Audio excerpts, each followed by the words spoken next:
Viewers, YouTube के इस विवाद तक चैनल पर बात करेंगे बालासोर की भयावह रेल दुर्घटना की, जिसकी तस्वीर देख पूरा देश कराह उठा। घटना को लेकर विवादों का बाजार गर्म हो गया। सवाल उठता है कि यह दुर्घटना सिर्फ दुर्घटना है या फिर किसी साजिश का अंजाम। इन सवालों के जवाब तलाशने से पहले एक नजर घटना को घटित होने से लेकर पूछे जा रहे सवालों पर डालना होगा। तो बीते शुक्रवार यानी 2 जून 2023 को शाम करीब 7 बजे उड़ीसा के बालासोर में एक भीषण रेल दुर्घटना होती है, जिसमें 280 से ज्यादा मौतें और 1000 के करीब घायलों की ऑफिशियल पुष्टि होती है। यह रेल दुर्घटना 3 ट्रेनों की भीषण टक्कर से बताई जा रही है। ट्रेनों की टक्कर का कारण सैबोटाज यानी मशीनरी उपकरण के साथ जानबूझकर की गई छेड़छाड़ बताया जा रहा है। खबरों के अनुसार जब कोरोमंडल एक्सप्रेस बाहानागर स्टेशन क्रॉस करने वाली थी, तब ड्राइवर को मेन लाइन का सिग्नल मिला था, लेकिन गाड़ी अचानक लूप लाइन में चली गई। अगर ट्रेन को लूप लाइन से जाना होता है तो येलो सिग्नल के साथ व्हाइट सिग्नल जलता है, लेकिन सिग्नल ग्रीन था। लूप लाइन जाने की स्पीड 30 किलोमीटर प्रति घंटे की होती है, इसलिए सिग्नल मिलते ही ड्राइवर स्पीड घटा लेता है। हालांकि शुक्रवार को ऐसा नहीं हुआ। बालासोर दुर्घटना में कोरोमंडल एक्सप्रेस के ड्राइवर को ग्रीन सिग्नल मिला और वो 130 किलोमीटर की प्रति घंटे की रफ्तार से ही आगे बढ़ गया। लूप लाइन का चक्कर छोटे बड़े स्टेशन के पास ही होता है। लूप लाइन पर मालगाड़ी खड़ी थी और इतनी भीषण टक्कर हुई कि कोरोमंडल एक्सप्रेस का इंजन मालगाड़ी के ऊपर चढ़ गया। ये तस्वीर हमने आपने सबने देखी है। टकराने के बाद कोरोमंडल एक्सप्रेस की बोगियां दूसरी मेन लाइन पर गिर गई, जो डाउन लाइन है। उस पर बेंगलुरु हावड़ा एक्सप्रेस आ रही थी और ये पटरी पर गिरी बोगी को चीरते हुए निकल गई। चलिए, तो रेलवे की तरफ से इस घटना का कारण इंटरलॉकिंग में छेड़छाड़ बताया जा रहा है। इलेक्ट्रॉनिक इंटरलॉकिंग को किसने टेम्पर किया, कैसे टेम्पर किया गया, इसकी जांच रेलवे नहीं बल्कि सीबीआई करेगी। व्यूअर्स, किसी भी घटना की इंक्वायरी सीबीआई और एनआईए को क्यों सौंपी जाती है, यह बताने की जरूरत नहीं है। हालांकि ये रेल दुर्घटना अब तक का सबसे बड़ा दुर्घटना है, लेकिन जब से रेल मंत्री अश्विनी वैष्णव ने रेलवे में सुधार का जिम्मा लिया है, तब से कई ऐसे रेल सैबोटाज और डिरेलमेंट का मुद्दा सामने आया है। 7 मार्च 2017 में भोपाल टू उज्जैन को जाने वाली यात्री ट्रेन में आईईडी और जिलेटिन की छड़ को रखकर जान और माल की क्षति पहुंचाई जाती है। घटना की जांच के बाद एनआईए कोर्ट 8 आईएसआईएस टेररिस्ट को कन्विक्ट करती है। ऐसे ही नवंबर 2022 में उदयपुर अहमदाबाद रेलवे ट्रैक पर बने ओवरब्रिज के बीच में जिलेटिन की छड़ रखकर ब्रिज को एक्सप्लोड करने की कोशिश हुई। यह ब्रिज पीएम नरेंद्र मोदी ने ठीक 15 दिन पहले ही देश को डेडिकेट किया था। इसके बाद फरवरी 2022, जुलाई 2022 गुजरात में ट्रेन डिरेलमेंट की कई कोशिश नाकाम किया जाता है। हम सब ने देखा है कि बालासोर इंसिडेंट की खबर आने पर स्पॉट पर देश के प्रधानमंत्री पहुंचते हैं और उनकी बेचैनी स्पष्ट तौर पर देखी गई है। पीएम ये कहते हैं कि घटना का जो कोई भी दोषी होगा उसे बख्शा नहीं जाएगा।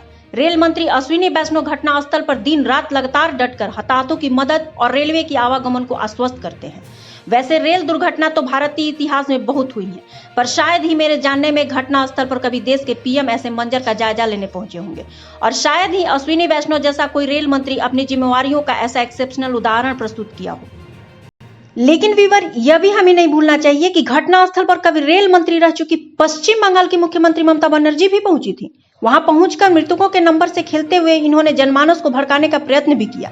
बाद में ममता दीदी ने रेल मंत्री अश्विनी वैष्णव का इस्तीफा भी मांगा। इसमें 500 भी हो सकता है, 3 डिब्बा अभी तक नहीं रेस्क्यू हुआ है। आपको कंप्यूटर के बाद कितना हुआ? 238 कल था, उसका बाद ऑफिशियल आपका स्टेट गवर्नमेंट का जो 238 हमारा काल से है, काल से हमारा पास 238 है, लेकिन मेरे को जानकारी नहीं है में अभी तक हमको नहीं सिखा।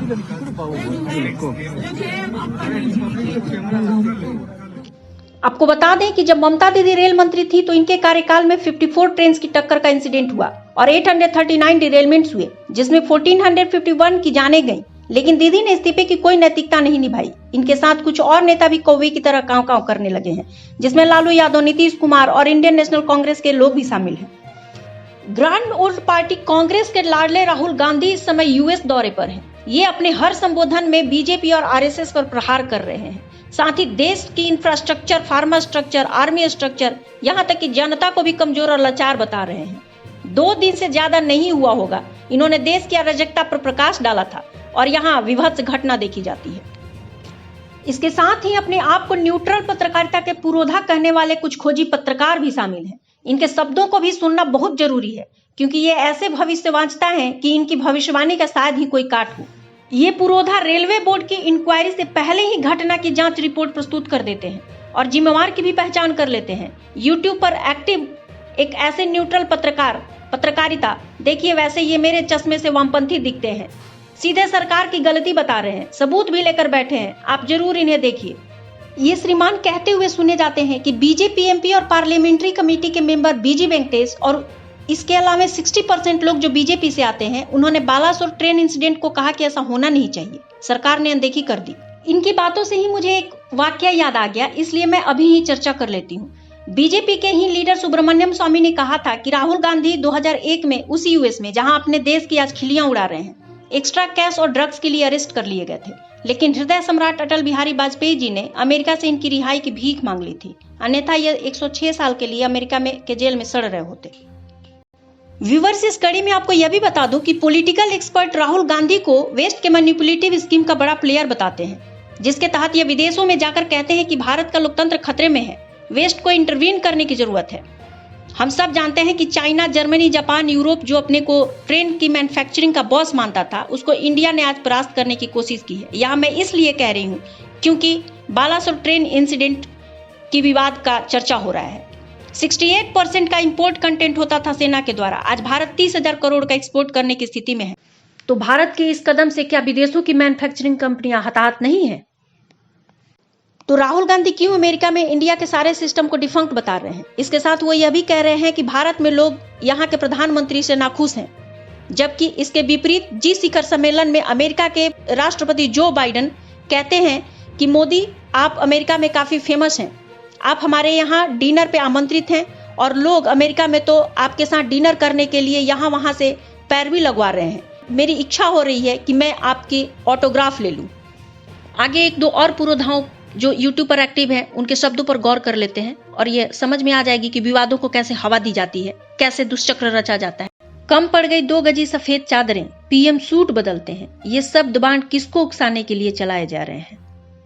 एक और न्यूट्रल पत्रकार की संवेदनशीलता देखिए, खुद तो 60 मिलियन सब्सक्राइबर का जश्न मनाते हुए यूट्यूब पर गोल्डन बटन चमका रहे हैं और पीएम पर सवालों की गोलियां दाग रहे हैं।